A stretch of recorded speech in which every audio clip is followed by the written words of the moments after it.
కేజ్రీవాల్ జైల్లో నుంచి రిలీజ్ అయ్యాడు. అంటే నాకు ఒకటి అర్థం కాదు. I'm not against or for him, but ఒక క్రిమినల్కి కూడా ఇట్లానే బెయిల్ ఇస్తారా?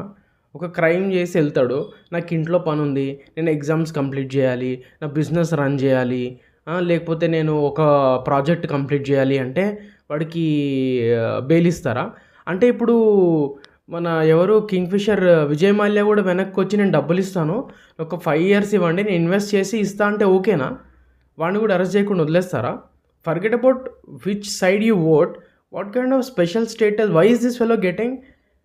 ఇది ఒక క్రిమినల్ని మీరు ఈ ఫెసిలిటీ ఇస్తే, ఇంత పెద్ద స్కామ్ చేసిన వాడికి, I think every person was done scam, theft, anything, he should also be given bail to complete his work and come back to jail. It should be law is for same, right?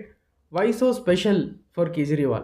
If you agree, comment. If you also do not agree, that's fine.